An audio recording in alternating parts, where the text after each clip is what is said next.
The first surviving records of the town of Stillwater Hollow, Pennsylvania, appear in township registries from 1793.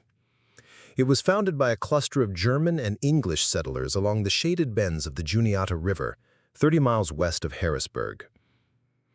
The geography of the valley is striking.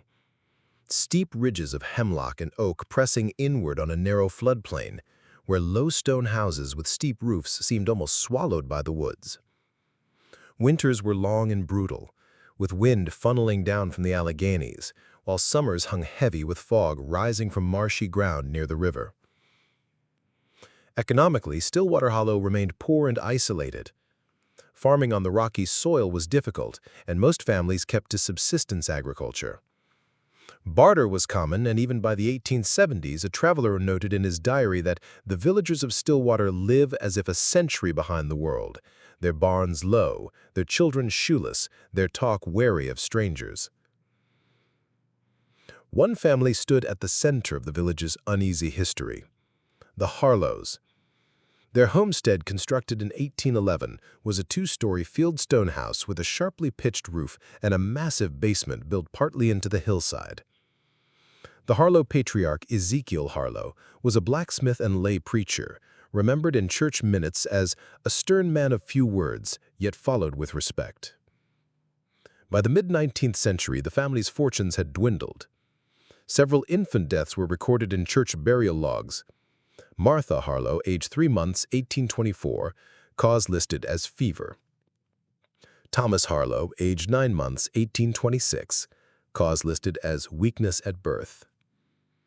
Unnamed infant Harlow, stillborn, 1828. Though such mortality was tragically common at the time, the frequency in a single household raised quiet suspicion. Letters preserved in the Juniata County Historical Society suggest that by the 1840s, rumors surrounded the family. A schoolteacher, Priscilla Wright, wrote in 1847, "The Harlow children vanish from lessons as quickly as they come. One season we may see 2 or 3, then none return. Their mother, Eliza, walks the roads at dusk singing to herself, a tune I do not know, but which chills me even now to recall."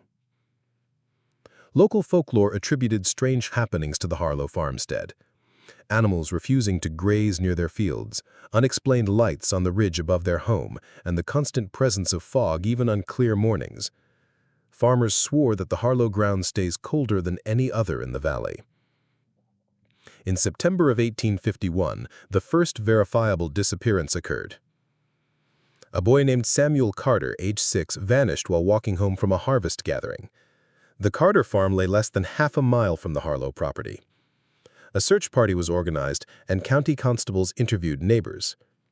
According to the official record, several villagers testified that the boy was last seen near the Harlow gate, where he paused to pick apples fallen by the road. No trace of him was discovered, save for one shoe found lodged in the mud at the edge of their field. The Harlows denied knowledge, but Ezekiel refused to allow a search of his property. In testimony preserved in county archives, Ezekiel stated, "This is my house, and God alone governs it. You will not step foot across my threshold without a writ." The case was left unresolved. Stillwater Hollow, cut off and distrustful of outside law, allowed the matter to fade. Yet from that year onward, tales of missing children, always young, never older than 10, would linger like the fog in the valley. By the time of the Civil War, Stillwater Hollow had developed a reputation in neighboring towns. Soldiers passing through in 1863 recorded in letters home their unease at the place. One Union private described, "We camped one night near a hamlet they call Stillwater. No tavern, no welcome, only closed doors and muttering faces. The men spoke of old evils, of babes lost, and a house with a cellar never entered."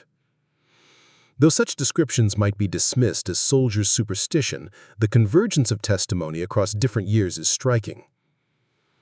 The story of the Harlows, however, would only reach its darkest chapter nearly a century later, when renovation of the old stone house in 1938 led to a discovery that shocked Pennsylvania and was hushed in official records for decades. But to understand that moment, one must follow the slow accumulation of dread.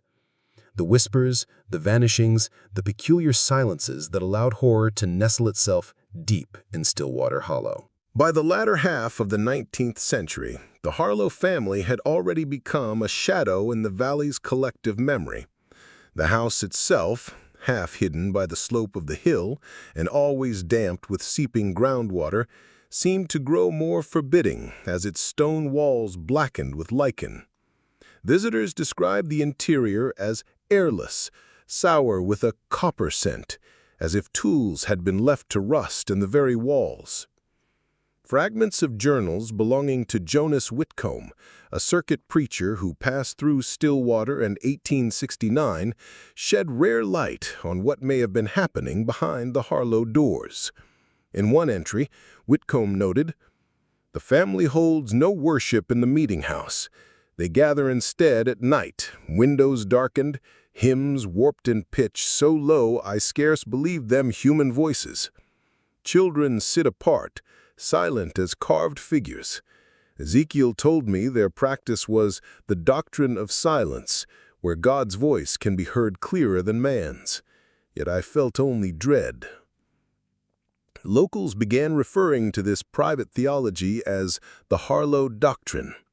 It was not an organized sect, but a practice passed from parent to child, spoken of only in veiled terms.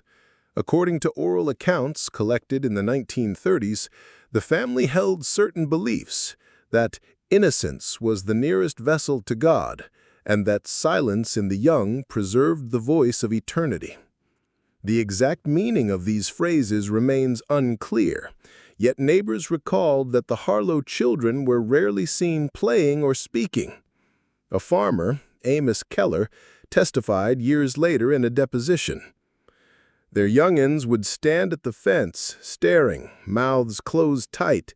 Not a word, not even when spoken to. I thought them dumb, but my wife said she heard them chant together when no one was near." Between 1870 and 1890, at least 11 missing children were reported within a 15-mile radius of Stillwater Hollow. Though some may have been cases of accident, disease, or runaway, local suspicion fixed increasingly on the Harlow property. Yet no charges were ever pressed. The family remained insular, sustained by their blacksmithing and a small inheritance, speaking little to outsiders. A rare surviving letter from Sheriff Walter M. Doherty, written to the county court in 1883, documents an attempted inquiry. "I approached the Harlow residence with 2 deputies following the disappearance of a girl, Margaret Weaver, age 7. We were refused entry. The eldest son, Elias, stated, 'The cellar is not for the eyes of men, only the patience of God.' With no warrant and no evidence beyond rumor, we could proceed no further." By the dawn of the 20th century, the Harlows were regarded less as neighbors than as a lingering curse upon Stillwater Hollow. Farmers avoided their land, and children were warned never to approach the stone house on the ridge. Those who remembered the disappearances spoke in lowered tones, careful not to attract notice.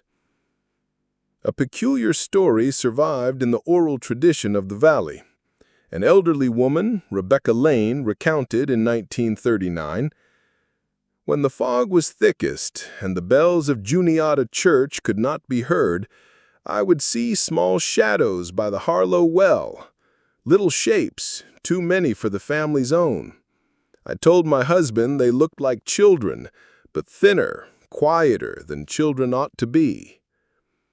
Such testimony blurs the line between recollection and folklore, but in the absence of written confession, they form the mosaic of a truth too dreadful to state plainly. The Harlow line dwindled over time. By 1912, only 2 remained in the house: Abner Harlow, a gaunt man in his 50s, and his unmarried sister, Clara. They lived without servants, rarely visited town, and allowed the homestead to decay around them. Tax records note unpaid levies and livestock sold at below market rates. Neighbors said Clara walked at night through the fields, carrying a lantern, whispering into the dark. Still, the cellar remained closed, and its secrets undisturbed.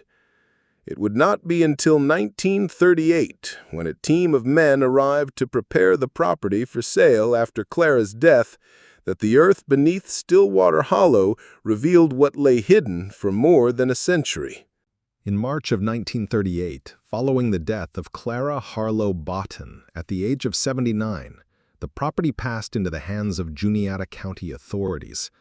Clara died intestate, no heirs were located, and the decaying Harlow house was ordered to be inventoried and prepared for auction. The first men to step inside were from Harrisburg real estate firm, contracted to oversee the sale. In their logbook, the appraisers described the structure as unsound, floors sagging, wallpaper peeled in sheets from the plaster, pervasive odor of mildew.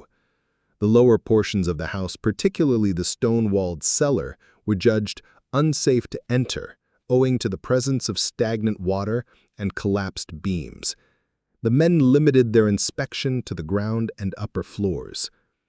It might have ended there, the cellar sealed and forgotten, had not a storm in late April 1938 caused part of the hillside to shift, collapsing a corner of the foundation. Local workmen called to reinforce the house uncovered a brick archway beneath the main cellar stairs. Behind the loose stone was an opening into a narrower, hidden chamber that did not appear on the original 1811 property plans. The discovery was reported to Sheriff John D. Weller, who arrived on April 28th with 2 deputies. Their notes, preserved in the county courthouse archives, remained terse but chilling. Entered concealed chamber behind cellar wall. Passageway approximately 18 feet in length, 5.5 feet in height. Stone construction. No ventilation. At terminus discovered wooden door, iron-bound, heavily corroded. Hinges broken under force. Interior revealed low vault, dirt floor, dimensions 24 by 16 feet. Lighting by kerosene lanterns revealed multiple shallow depressions in soil, immediate impression of graves. The chamber air was described as stagnant, acrid, possessing a sweet, foul character. Deputies later testified to experiencing dizziness and nausea within minutes of entry. Sheriff Weller ordered the chamber cleared for examination. On April 29th, the first excavation began. Laborers unearthed small human bones, arranged in shallow pits, many interred without coffins or wrappings. Skeletal analysis conducted by Dr. Francis B. Kerr, county coroner, concluded, remains correspond to those of children of prepubescent age, number indeterminate, initial count between 12 and 15 individuals. Condition suggests burial at varying intervals, some skeletal remains dating decades apart, others more recent. No evidence of trauma visible on bone, though several skulls bear unusual abrasions consistent with blunt contact prior to burial. The local newspaper, the Harrisburg Evening News, ran a cautious piece on May 2, 1938, under the headline, "Bones Found in Harlow House Cellar." The article spoke only of a number of juvenile remains, omitting precise numbers and speculation. Yet rumors spread swiftly across the county, with figures inflated from dozens to hundreds. As excavation continued, the count rose beyond the initial estimate. By mid-May, 70 distinct sets of remains were cataloged, ranging from infants to children no older than 12. Most were interred with no clothing, though several fragments of cloth were recovered. Calico, linen, a child's shoe with brass buckles dated circa 1870, a corroded hairpin, and a single small wooden toy carved in the shape of a horse. In Dr. Kerr's official report, one phrase stands out. The collection of remains in this single chamber defies ordinary explanation. No record of epidemic, no burial registry, no church sanction for such interments exists. This appears to be an unauthorized crypt of disturbing magnitude. The sheriff's office moved quickly to secure the site, but even in 1938, word of such a discovery could not be wholly suppressed. Neighbors gathered at the edges of the Harlow property, whispering. Some swore they recognized the cloth scraps or a shoe buckle. Others claimed the fog on the ridge grew thicker after the vault was opened. One workman interviewed decades later recalled, "When the last pit was cleared, we counted 70 little skulls, 70, and the cellar floor was damp, always damp, as if the earth itself was weeping. I would not go back there, not for all the money in the county." The official investigation now faced a problem. The Harlow line was dead, and with it any living confessor. Yet the scale of the discovery demanded answers. Journalists pressed for explanations, mass epidemic, accident, or crime. But the sheriff's office remained silent. The only certainty was this: beneath the soil of Stillwater Hollow, the Harlow house had guarded its secret for a century. And the nature of that secret was not only criminal, but, according to some who stood in that cellar, something darker still. The excavation at the Harlow property was officially concluded on May 27, 1938. Sheriff Weller's office, assisted by county deputies and a coroner, cataloged exactly 71 sets of remains. The final report lists the youngest estimated age at 8 months, the oldest around 12 years. Beyond this, details grew curiously scarce. A memorandum dated June 2, 1938, addressed to the Pennsylvania Department of Public Welfare, contains only 3 typed paragraphs, ending with the phrase, "Given the advanced state of decomposition and lack of identifiable markers, further forensic study is of no practical value. The case is closed." No further state inquiry appears in the archives. Yet fragments of testimony from those present tell a different story. A deputy, later interviewed in private by a local schoolteacher compiling town histories, claimed that not all the bones were buried in the same manner. Some of them pits was careful, neat, dug like a graveyard. Others looked hurried, thrown in any which way. And then there was them strange ones, bones stacked, like someone tried to build with them. I told the sheriff we ought to call Harrisburg men, but he said, "This don't go beyond Juniata." The coroner's assistant, Dr. Allen M. Rowe, produced handwritten notes that never appeared in the final report. Preserved only because his widow donated them to the Historical Society in 1971, they describe linear grooves across several long bones, consistent with deliberate scoring or etching. One school, Rowe wrote, bore a crude symbol incised into the crown, resembling an open circle with a line descending. Whether these marks were the work of the Harlows or later damage is uncertain, but Rowe concluded bleakly, the repetition of signs across multiple remains suggests ritual intent rather than accident. What happened next is even harder to verify. On June 10, 1938, the Harlow house was sealed under order of Sheriff Weller. Within days, a fire consumed the upper floors. The cause was attributed to faulty kerosene lamps left by workers, though no witnesses recalled lamps being left behind. The cellar, though partially flooded, survived the fire intact. When journalists from Harrisburg and Philadelphia returned in late June, they found only a charred shell, guarded by deputies who refused all questions. The Evening News printed a brief editorial, unusual for its tone. "It is a matter of deep concern that the authorities have allowed this case to vanish under smoke and silence.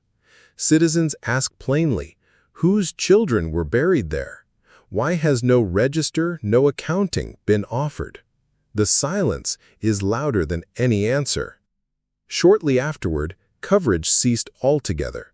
In the bound volumes of county newspapers from that year, pages discussing the Harlow investigation are missing, cut neatly from the bindings. Whether by accident or design, the trail seems deliberately erased. Folklore filled the silence.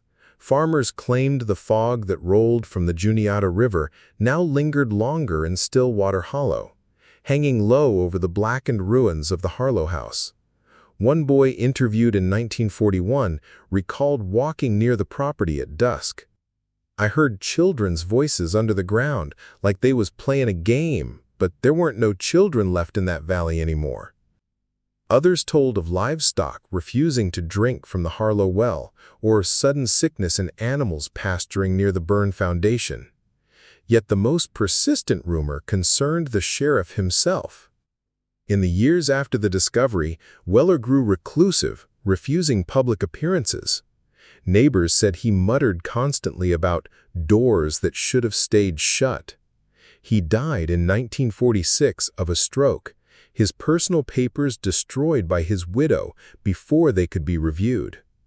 The official record closes abruptly in the summer of 1938. The bones were reportedly transported to a common grave outside Mifflin Town, though no burial marker survives. A penciled note in a church ledger states only, "Children laid to rest, without names." Stillwater Hollow, already a dwindling village by then, entered a period of rapid decline. Families left, fields were abandoned, and by the mid-1950s, only a handful of households remained. Whether the suppression was born of shame, fear, or something more elusive is impossible to say. What remains clear is that 71 children were hidden beneath the Harlow house, their deaths never explained, their names never recorded. And yet, among the scattered notes, one detail persists, never reconciled with the rest. Several laborers swore that as the last bones were removed, the damp earth of the cellar released a sound like a sigh. After the cellar was emptied and the Harlow house burned, Stillwater Hollow never returned to what it had been. By the early 1940s, half the farms in the valley lay abandoned. Fields went to seed, barns collapsed under snow, and the one-room schoolhouse shut its doors in 1942 when only 3 children remained. Yet the story of the cellar did not disappear. It shifted, changing shape in the mouths of those who stayed, carried into the taverns and back porches of neighboring towns. The bones became legend, spoken of not as evidence, but as curse. A Works Progress Administration folklorist, Harold P. Jameson, visited Juniata County in 1940 and collected accounts from residents. In one transcript, a woman named Mrs. Elvira Krause, age 73, said, "When I was a girl, my mother told me never to look a Harlow child in the eyes, for they carried silence with them. If you looked too long," she said, "you would lose your own tongue in your sleep. Now the children are gone, but the silence stayed. Go stand by the Harlow ruins after sundown, and you'll hear it, a hush that pulls at your breath." Another man, Jacob Steiner, a retired farmer, told Jameson, "There weren't 71, sir, but more. Some say hundreds. My grandfather swore the Harlows had a book, a black one, they kept in the cellar. All them children weren't buried. They were used. For what? I can't say. The sheriff knew. That's why he shut it all up." Local children, in the few families who remained, wove the story into their games. They dared each other to walk up the overgrown lane to the charred foundation where only the stone cellar wall still jutted from the hill. One rhyme was recorded by a school teacher in 1943. 70 children under the ground, 70 voices that make no sound. Knock on the stones and turn away, or 70 hands will make you stay. Such verses suggest how quickly fact bled into myth, how silence from officials only deepened the unease. There were, too, more troubling stories. Hunters claimed that game avoided the ridge, that deer trails curved in wide arcs around the Harlow ruins. One recalled shooting a fox near the site in 1944. The beast was gaunt, ribs showing, but when I slid it open, there weren't no heart inside, only a lump of dirt packed hard like it had been buried a long while. Though impossible to verify, such testimony reveals the atmosphere of dread that clung to Stillwater Hollow in those years. By the 1950s, Stillwater was nearly a ghost village. The church closed in 1951, its bell removed and sold for scrap. Yet the stories persisted. Young people from nearby towns would dare each other to walk the valley road at night. Some claimed to hear the sound of children breathing close to the ear, though no one was there. One man, Charles Brunner, later told his grandson, who repeated it to a local historian in the 1970s, "I went into that cellar in '49, drunk, fool that I was. The floor was mud and empty, but when I shone my light at the far wall, it looked wet. And then, I swear it, the stones moved, like something shifting just behind them. I left and never went back." The folklore hardened into a cautionary tale, a way of marking the valley as forbidden. Outsiders who asked about Stillwater were met with silence or the same phrase repeated again and again, "Some things are better left under the hill." Yet scattered hints, cut pages from archives, missing corner notes, and burned papers suggest that something more tangible lingered behind the folklore. Not just myth, but deliberate suppression. The valley emptied, but its reputation spread. By the 1950s, the Harlow Cellar became a regional ghost story, whispered at campfires and schoolyards from Harrisburg to Altoona. The bones of 71 children, nameless and voiceless, became less a matter of crime than of haunting. And even as the story passed into legend, one fact remained: no one ever built again on the Harlow land. By 1960, Stillwater Hollow was nearly gone. The census counted only 11 residents scattered among collapsing farmsteads. Most were elderly, reluctant to leave land their families had worked for generations, but equally unwilling to speak about the valley's past. When asked by county officials why they remained in a place without school, church, or store, the answer was often the same: "It is where we were born and where we'll be buried." During the 1960s, a graduate student from Temple University, Ellen McKay, conducted oral interviews for her thesis on rural depopulation. Among the handful of testimonies she gathered, 3 stand out for their unsettling detail. Interview with Mrs. Lydia Hess, age 84, June 1962. "I remember the day they dug the cellar. I was a girl of 12. Men coming out with their faces white, like they'd seen a plague pit. My mother said, 'Don't ask, don't tell. The sheriff will see to it.' But I saw with my own eyes, bones no bigger than dolls. After that, the valley was never right. Chickens wouldn't lay. Babies wouldn't live long. The ground took them back. That's what we said. The ground remembered." Interview with Mr. Harold Hap Cray, age 76, October 1963. "We all knew. Folks acted like they didn't, but we knew. You couldn't live here and not know. I used to walk past the Harlow place at dusk, and I swear to you, you could hear them. Children, whispering. Not words you could make out, just the sound of small voices, low and steady, like a prayer. I told myself it was the wind, but the wind don't sound like that." It weren't the Harlows alone. Others helped them. Folks you'd never suspect. My grandfather said the doctrine spread quiet, like mold in the rafters. That's why nothing was ever done. Too many names would have come out.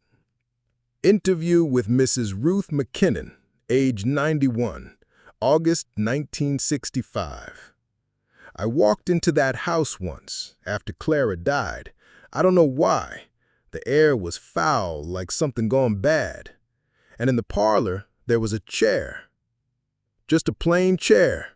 But when I sat in it, I felt watched. Not from the room, but from below, from the ground. I never told anyone, not till now. You can write it down, but I won't sign it." McKay's thesis, filed in 1966, contains these interviews, but offers no conclusions. In her notes, however, she admits unease. "Though the subject of my research was intended to be economic decline, I encountered instead a wall of secrecy and dread. Residents spoke of Stillwater Hollow not as a failed community, but as a place spoiled, stained. I came away with the impression that something unresolved still lingers there, something the survivors fear more than poverty itself. By 1970, only 2 houses remained occupied. In 1974, the last residents left, and Stillwater Hollow officially vanished from county maps. Today, the valley is overgrown, accessible only by a rutted track that fades into the woods. No structures remain except the stone footprint of the Harlow house, the cellar partly collapsed, its archways swallowed by vines and moss.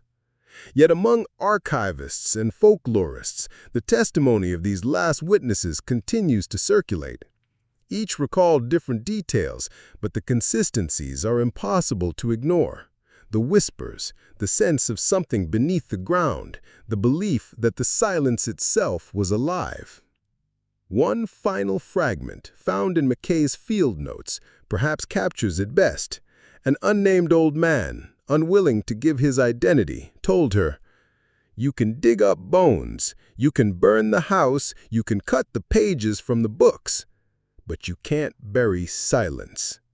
Silence buries you." Among the fragments of testimony and rumor that surround Stillwater Hollow, none has provoked more speculation than the story of a book, the so-called Harlow Ledger. The first known reference appears not in local papers, but in a letter dated October 1938, written by Deputy Ernest Mills to his brother in Pittsburgh, several months after the cellar excavation. The letter, found decades later among family papers, includes the following passage. "There was a book down there too, though it never went on the inventory. A heavy thing, bound in black, slick like tar. The sheriff took it with his own hands and told us it would be kept safe at the courthouse, but it never appeared in the records. When I asked later, he only said, 'You saw nothing worth remembering.' No trace of such a volume survives in county archives. If it existed, it was either destroyed or hidden." Whispers of the ledger persisted. In the early 1950s, a Harrisburg reporter named Louis Fenner pursued the Harlow case, filing requests for missing documents. His notes, housed today in the Pennsylvania State Library, describe an interview with a retired clerk of the sheriff's office. Clerk stated under condition of anonymity that an unlisted item was indeed removed from evidence in June 1938.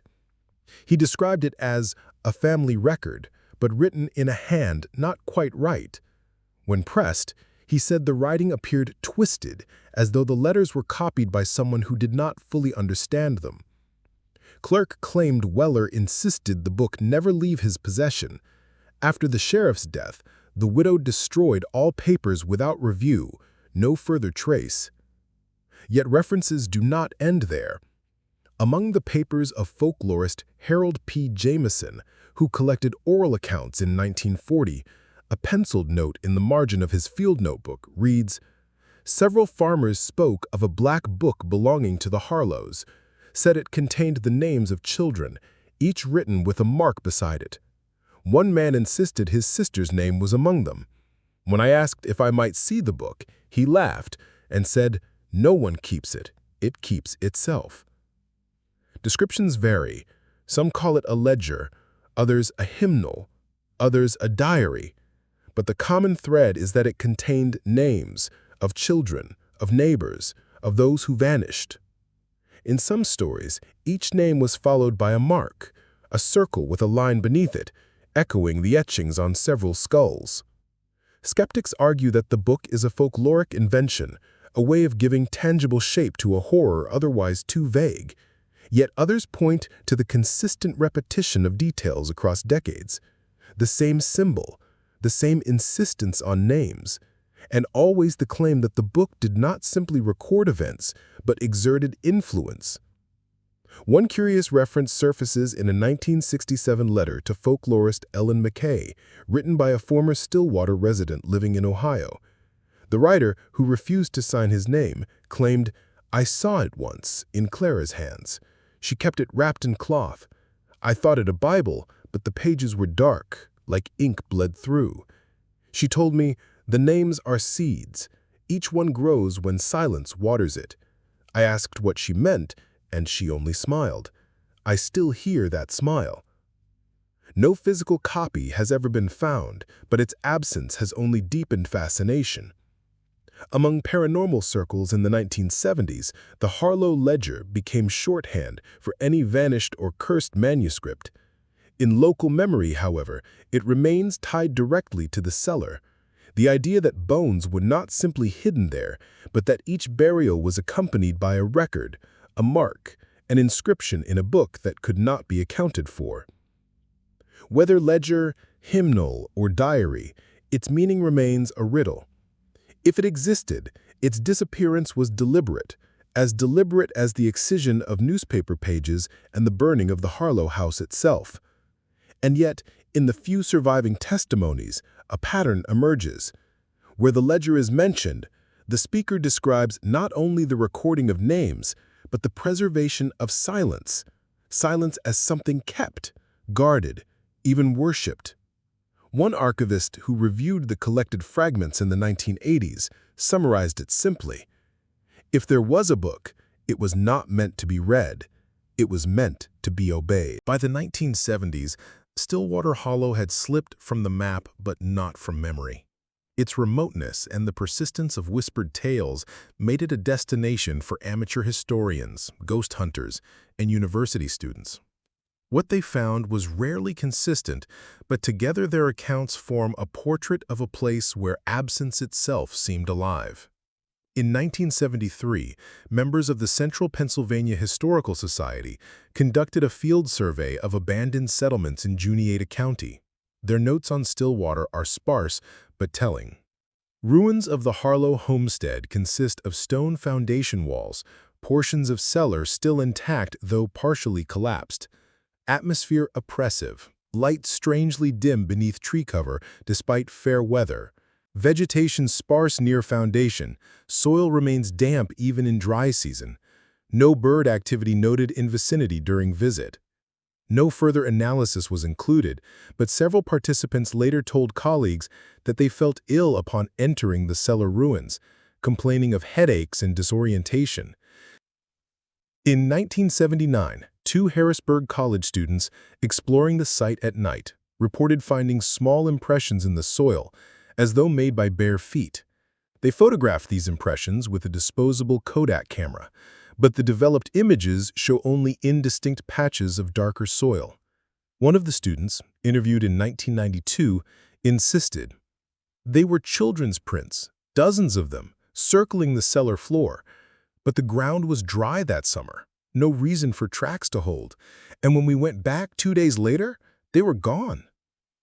A more formal investigation took place in 1986 when a team of amateur paranormal researchers, styling themselves the Pennsylvania Anomalous Phenomena Group, or PAPG, spent 2 nights camping near the ruins.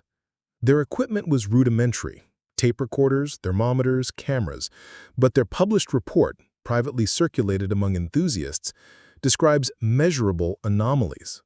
Ground temperature inside the cellar recorded at 48 degrees Fahrenheit, despite outside air reading 64 degrees Fahrenheit. Repeated capture of low-frequency vocalizations on tape, described as similar to multiple children speaking at once, indistinct words. Compass readings near the foundation, erratic, swinging 10 to 15 degrees without magnetic interference. Skeptics dismissed these results as misreadings or hoaxes, but the tapes, copies of which still circulate, contain faint overlapping murmurs. One voice, slowed down and filtered, is said to resemble the phrase, "Count them." More disturbing are testimonies from locals in the 1990s when curiosity seekers trespassed with increasing frequency. Hunters claimed that animals avoided the valley altogether, and that dogs brought to the ruins would refuse to descend into the cellar, bristling and whining until pulled away. A man named Edward Greer, who worked as a surveyor, described visiting in 1994. The ground was soft, like peat, though there'd been no rain for weeks. My boots sunk 2 inches deep, and when I pulled them free, I swear I heard a sound like sucking but drawn out, almost like a breath. And I'll tell you plain, it wasn't mud. It felt warm. Another account, recorded by journalist Nancy Riordan in 1997, concerned a group of teenagers who stole bricks from the foundation as souvenirs. Within a year, 2 had died in unrelated accidents. A third was institutionalized after a breakdown. Riordan herself wrote skeptically, but admitted, "The locals, to this day, will not touch anything taken from the Harlow site. They say the soil remembers what was laid in it." By the turn of the millennium, the valley was marked on no maps, and access roads had grown over. Still, the place lived on in folklore, increasingly distorted, yet tethered to one immutable fact. Beneath the Harlow house, 71 children had been buried without explanation. The echoes reported in the soil, the impressions, the murmurs, the inexplicable dampness, served as reminders that though the bones were removed, something else remained, something that could not be exhumed. And in every account, one detail recurs: the silence. Not mere absence of sound, but a presence that seemed to press against the ears, as though the air itself held its breath. As one folklorist wrote after standing among the ruins in 1999, "I did not hear children, I did not see shadows, I only felt the silence, heavy, total, watching me, and that was worse." In the effort to reconstruct the history of Stillwater Hollow, one is struck less by what survives than by what has been excised. The pattern of erasure is consistent, almost surgical, across multiple institutions. When researchers in the 1970s attempted to trace Juniata County newspapers for the spring and summer of 1938, they discovered that every bound volume in the county library had entire pages missing. In most cases, the cuts were precise, as if removed with a razor. The archivist at the time, Gerald Whitaker, noted in a memo, "The pages absent are not random, but correspond exactly to the weeks of the Harlow excavation. We have received no explanation from donors or custodians. The removal appears deliberate and long-standing." The courthouse, too, bears scars. In 1981, when a graduate student named Michael Darnell requested access to Sheriff Weller's files, he was informed that no case materials remain on record. Yet an internal index from the 1940s, preserved in a separate drawer, listed 3 folders once cataloged under Harlow, Ezekiel, et al. Their call numbers were crossed out in heavy pencil, accompanied by the word "destroyed." No date, no signature. The most striking disappearance concerns the coroner's supplemental report. Dr. Kerr's initial findings in May 1938 survive, but references in them clearly point to an extended document. One passage reads, "Further analysis of unusual scoring patterns is reserved for supplemental report, to be filed under separate cover." No such report has ever surfaced. When questioned in the 1950s, Kerr, then retired, insisted he had no memory of writing it. Yet his assistant's notes, those of Dr. Rowe, discovered years later, suggest otherwise, referencing Supplemental A symbol recurrence. Even state archives bear traces of tampering. Requests to the Pennsylvania Department of Public Welfare for correspondence regarding the case yield only a thin folder containing a 3-paragraph memorandum. Yet microfilm records reveal that the folder once contained 19 pages. All but the memorandum have been removed. The heading on the remaining sheet reads, in faded type, "For internal circulation only, not for public release." The final line, chilling in its brevity, states, "Community trauma outweighs public benefit of further disclosure." This systematic pruning gave rise to suspicion that the Harlow case was not merely the dark eccentricity of an isolated family, but a scandal implicating broader circles, perhaps church officials who looked away, county officers who failed to act, or even those complicit in what locals called the doctrine. Folklorist Ellen McKay, writing privately in her journal in 1968, posed the question bluntly. Why erase so much, if only eccentricity and crime, unless the silence itself served a purpose? Unless silence was not merely their belief, but their contagion. Among archivists, the missing records are often spoken of with frustration, but also with unease. In 1995, historian Daniel Kirsch wrote in the Pennsylvania Historical Quarterly, "The peculiar absence of documentation is, paradoxically, the Harlow case's strongest presence. In a county where even the theft of livestock was recorded in detail, the disappearance of 71 children is covered by little more than rumor.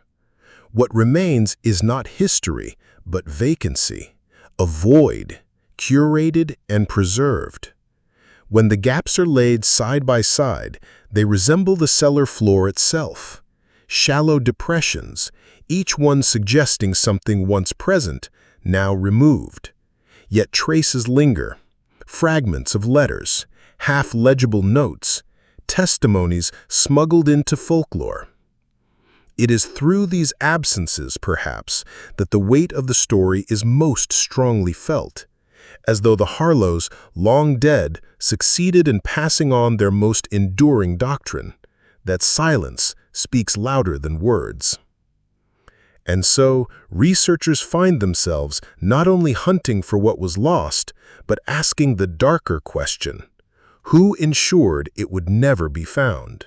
By the late 1990s, Stillwater Hollow was little more than a patch of overgrown land, its cellar collapsed into itself, foundation stones scattered under moss and bramble. Yet reports of strange phenomena did not fade. If anything, they grew sharper, as though absence itself had begun to resist being forgotten. In 1998, a team of environmental scientists from Penn State conducted soil sampling in the valley, investigating groundwater contamination from nearby strip mining. Their field log, later obtained through a Freedom of Information Act request, contained an unusual annotation. Test Site B, approx coordinates 40.45 degrees north, 77.60 degrees west. Soil appears unusually hydric. Prolonged silence noted its site. Team commented independently on perception of muffled auditory environment. Birds and insects absent. Instruments functional. The final note, added in pencil, was terse. Personal remark. Never experienced silence that deep. Not absence of sound, but something pressing outward. No contamination was found. The site was dropped from the report. Locals in nearby towns also spoke of new unease. A hunter named Robert Lane, interviewed by the Lewistown Sentinel in 2001, described the valley as wrong ground. I walked in, and the woods went dead quiet. No crunch of leaves underfoot. Felt like my steps were swallowed. When I fired my rifle, the sound was dull, like it hit something soft. I never went back. More disturbing were claims from those who entered the ruins after dark. In 2003, 3 teenagers camped near the old Harlow cellar. 2 of them later testified to county police that they heard children reciting something together, low and steady, like a chant. The third boy, 16-year-old Derek Jameson, went missing for nearly 12 hours. He was found at dawn, barefoot, standing in the center of the cellar depression. His clothes were dry, though the soil beneath him was saturated. When questioned, Jameson could only say, "They were counting, and when they stopped, they left me there." Medical examination found no signs of trauma. His shoes were never recovered. The resurgence of stories drew the attention of journalists. In 2006, writer Laura Henson published an article in the Philadelphia Inquirer titled "The Valley of Silence." She described her own visit. The air grew heavier the closer we came to the foundation, until speaking aloud felt improper, even offensive. My companion whispered without realizing it. In that hush, I noticed something stranger still. The trees leaned inward, as if listening. The article provoked both fascination and anger. County officials denounced it as sensationalism, warning trespassers of unstable ground and potential collapse. Yet the piece spread widely online, inspiring a wave of amateur expeditions. One final incident, still whispered in Junata County, occurred in 2011. A group of paranormal enthusiasts entered the valley with digital recorders. At 2:17 a.m., one device captured a burst of static, followed by faint, overlapping voices. When slowed down, the pattern revealed a sequence, a rhythmic, sequential counting from 1 to 71. The recording ends abruptly with a single sharp crack, not unlike the sound of stone giving way. The group fled, abandoning equipment. When they returned in daylight, they found their tent collapsed and the soil beneath it damp, though no rain had fallen. Whether explained as psychological suggestion, natural acoustic anomaly, or something less tangible, the effect remains consistent. Stillwater Hollow absorbs sound, thought, and even memory, turning them into silence, a silence that does not fade, but returns, with witnesses, with archivists, with anyone who listens too long. As historian Daniel Kirsch remarked in 2012, the Harlow family failed in their secrecy. The cellar was uncovered, the bones were counted, but the silence they cherished has not died. It spreads still, patient, enduring. It may be the only true inheritance they left. By the second decade of the 21st century, Stillwater Hollow had become a locus of debate among historians, folklorists, psychologists, and amateur investigators. Every account, whether from archival material, oral testimony, or modern expeditions, is weighed against questions of plausibility, human perception, and the limits of memory. One dominant interpretation, favored by professional historians, frames the Harlow events as an extreme case of insular rural secrecy. Scholars point to the high child mortality rates of the 19th century, combined with social isolation and a distrust of outside authorities, to explain why disappearances went largely unrecorded. The Harlow's seclusion allowed tragedy to compound silently, writes Dr. Marianne Foster, professor of rural history at Penn State. We know from church registers and census data that children routinely died young. The Harlow household, while unusually secretive, fits within broader patterns of 19th century rural life. The cellar may have been used for emergency burials, and local oral traditions exaggerated over time. Critics argue that this explanation does not account for the scale, the patterns of burial, or the consistent marks on the bones reported in Coroner Rowe's notes. The sheer number, 71 individuals over decades, seems anomalous, even for a high-mortality household. Another approach comes from folklorists and psychologists. They emphasize the power of collective memory and rumor, proposing that the persistent voices, impressions in soil, and other supernatural claims are rooted in trauma and community myth-making. Places like Stillwater Hollow function as repositories for communal anxiety, wrote Ellen McKay in her unpublished 1968 journal. The Harlow cellar is less a site of supernatural activity than a canvas for projection. Children vanish, documents are lost, and the imagination fills the silence with what society fears most. This view is supported by the dramatic expansion of folklore after 1938, from campfire rhymes to recorded audio anomalies. Each successive generation contributed to a layering of myth that blurs the line between memory and invention. Yet a more controversial perspective persists, one that treats the Harlow doctrine as a deliberate occult practice. Scholars of esotericism point to recurring motifs. The counting of children in the modern recording, 1 to 71, aligns with oral testimony of ritual observances. Symbols etched on bones mirror alleged notations in the so-called Harlow ledger.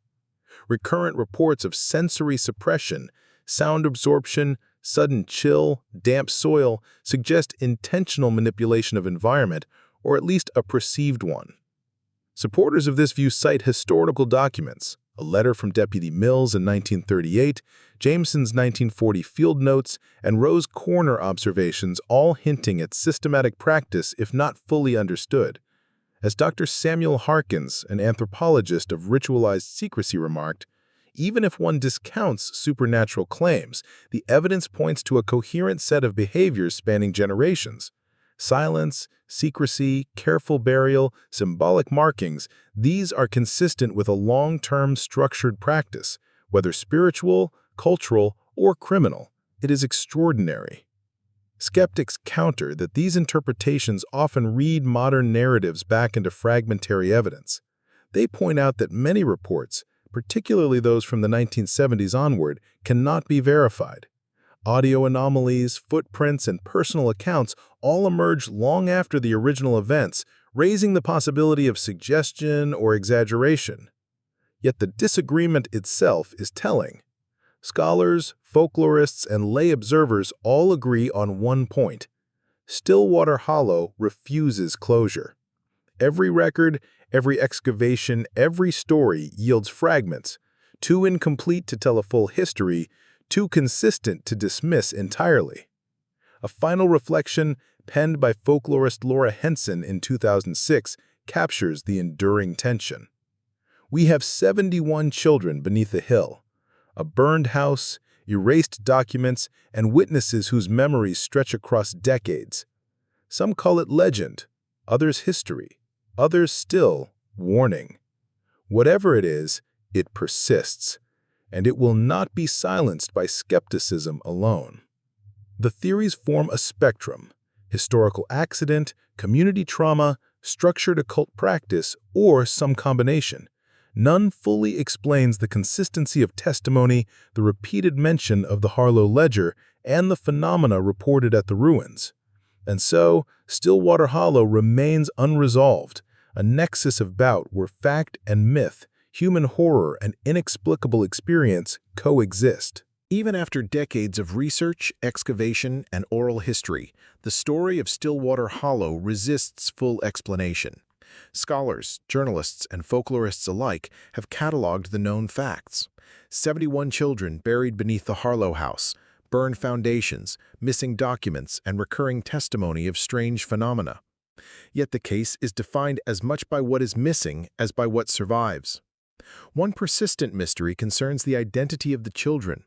Coroner Dr. Kerr's 1938 report and subsequent excavations confirmed ages and skeletal development, but names and familial connections remain largely unknown. Only 3 names appear in oral testimony: Margaret Weaver, recalled in Sheriff Weller's deposition, an unnamed sister mentioned by local farmer Jacob Steiner, and one boy allegedly counted in the ledger. For the rest, the ledger itself, if it existed, has vanished. "We counted them," Deputy Mills wrote in October 1938. 71. Names, faces, nothing more. The rest we will never know. The Harlow ledger is another enduring enigma. Eyewitnesses described it in detail: bound in black, pages darkened, names with marks beside them, yet no physical copy has ever been found. Attempts to trace it through Sheriff Weller's files, county archives, or even private collections have failed. Its very absence, however, has cemented its presence in legend. A note in Jameson's field book summarizes the tension. "Several claim to have seen it. None can produce it. It is both real and unreal, the book that writes the story and erases itself." Perhaps the most unsettling questions are those raised by physical phenomena at the site. Repeated reports from visitors over decades, damp soil, unexplained chill, perceived whispers, children's voices, and footprints suggest that the Harlow cellar retains traces of what occurred, or at least preserves a residual imprint of memory. Scientists have measured no radiation, magnetic anomalies, or other physical cause. Skeptics suggest psychological projection, group suggestion, or environmental factors, yet the consistency of reports across generations and independent observers defies easy dismissal. One anonymous witness interviewed in 1999 reflected, It's not ghosts, not really. It's the feeling that someone is still counting, that silence has weight. I don't think you can see it or hear it, but you can feel it, and it doesn't end. The role of local authorities and other adults in suppressing the case remains equally opaque. Newspaper pages were removed, coroner supplements destroyed, police reports vanished. Whether this was simple bureaucratic caution, fear of public panic, or deliberate concealment of criminal or ritual activity is impossible to determine. The only certainty is that those with authority at the time acted decisively to erase public record. Further complicating matters is the timeline of the Harlow doctrine itself. Oral testimony suggests practices extending over decades, possibly centuries. Whether these were motivated by religious belief, psychological pathology, or deliberate malevolence is unknown. The valley itself has changed little, yet it is no longer mapped, no longer cultivated. Those who return, even briefly, describe the same oppressive atmosphere, muffled sound, and persistent damp, noted by surveyors, folklorists, and explorers from the 1930s onward, and as if the land itself remembers. Ultimately, Stillwater Hollow presents a case where evidence and erasure exist in equal measure. The story is built on fragments, coroner's notes, eyewitness accounts, burned foundations, missing documents, and oral legend. None of these individually explains the events, but taken together, they form a coherent, if terrifying portrait of prolonged secrecy, repeated tragedy, and an enduring, inexplicable presence. The children remain unnamed, wrote historian Daniel Kirsch in 2012. The ledger remains lost. The cellar, though collapsed, continues to echo. Some truths, it seems, were never meant to be fully known. Silence, the Harlows understood, is the most faithful witness of all. This unresolved tension between fact and folklore, history and memory, ensures that the story of Stillwater Hollow endures. Questions remain unanswered. The ledger's whereabouts, the motives of the Harlows, the full identities of the children, and the origin of the strange phenomena. It is this unresolved nature that continues to draw the curious, the haunted, and the scholarly alike. The valley may be empty of human habitation, yet the Harlow legacy, in its silence and shadows, persists. By the early 21st century, Stillwater Hollow had fully entered the realm of legend, a story told alongside local history, folklore, and cautionary tales. Though the valley remained largely inaccessible and overgrown, its presence persisted in cultural memory, academic study, and popular media. Residents of neighboring towns continued to recount the story in private, emphasizing the valley's dangerous, uncanny character. One elder, interviewed in 2008, explained, "People here don't go near the hollow, not for hunting, not for hiking. They say the ground is cursed, but not in the way you think. The silence itself watches you." Even children were cautioned. The story became a test of courage in summer camps and schoolyards, often told in whispers alongside more mundane ghost tales. Yet these retellings consistently referenced the 71 children, the cellar, and the Black Ledger, details remarkably stable across generations. From the 1970s onward, historians, folklorists, and anthropologists returned repeatedly to Stillwater Hollow. Scholarly work cited as a case study in rural secrecy, collective trauma, and the transmission of legend. Articles and theses often stress the interplay of fact and myth. Dr. Ellen McKay's unpublished 1968 interviews remain a key source for understanding oral accounts. Daniel Kirsch's 2012 essay frames the Hollow as a site where absence itself is archival, where silence is a record of human failure and cultural memory. Modern researchers continue to debate the nature of the ledger, the repeated phenomena, and the apparent coordination of secrecy in the 19th and 20th centuries. Despite, or perhaps because of the absence of conclusive evidence, the Harlow case has attracted attention from television, print journalism, and online platforms. Documentaries aired by regional PBS affiliates in the 1990s and early 2000s dramatized the site, relying on interviews with folklorists and retired residents. Notably, in 2006, journalist Laura Hansen published The Valley of Silence, which popularized the notion of residual auditory phenomena and brought renewed attention to the ledger. In her reporting, she emphasized the tangible human horror underlying the legend. It is easy to dismiss Stillwater Hollow as myth, but beneath the burned stone and overgrown soil lie children whose names are lost, whose lives were uncounted, whose deaths shaped the valley itself. Since the 1990s, urban explorers, paranormal enthusiasts, and independent historians have ventured to the valley.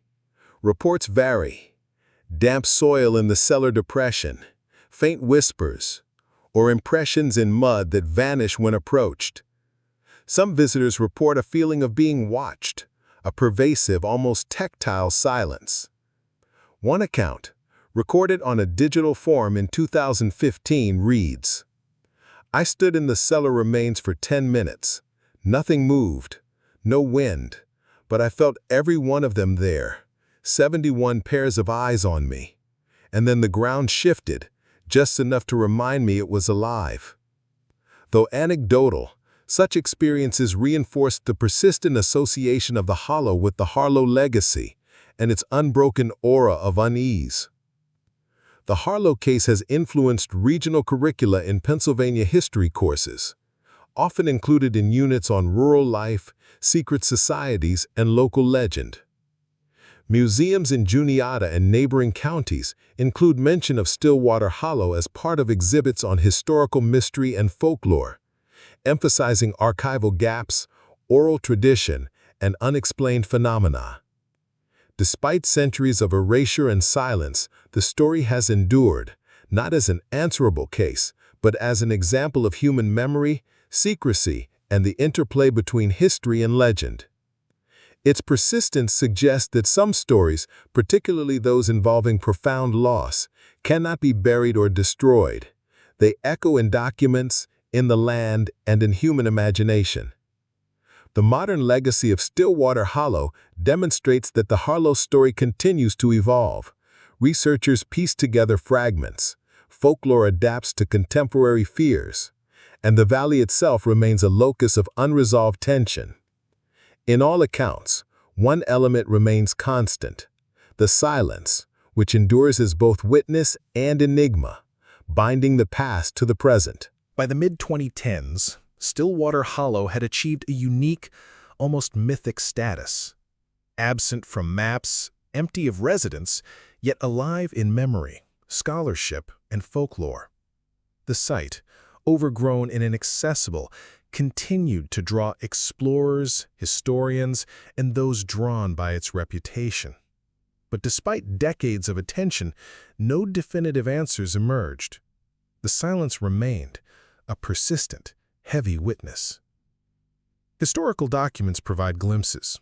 Coroner Dr. Kerr's skeletal analysis, Dr. Rowe's notes on etched bones, Deputy Mill's letters, and scattered newspaper clippings.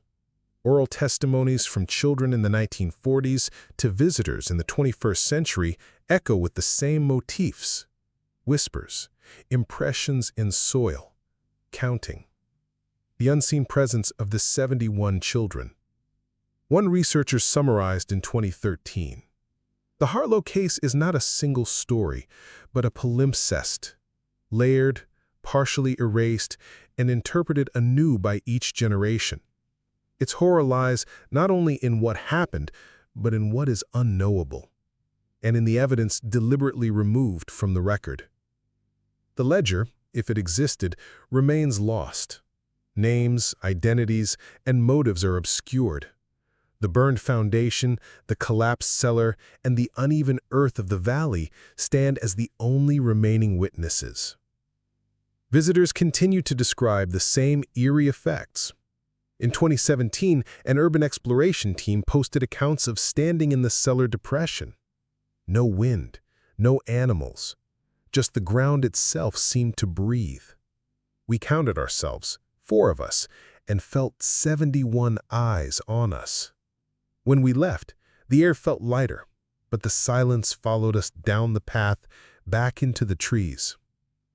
Another report from a 2019 geologist examining soil compaction and drainage noted the soil remains anomalously damp and soft, with depressions where no excavation has occurred. It is as if the ground remembers, even without external force.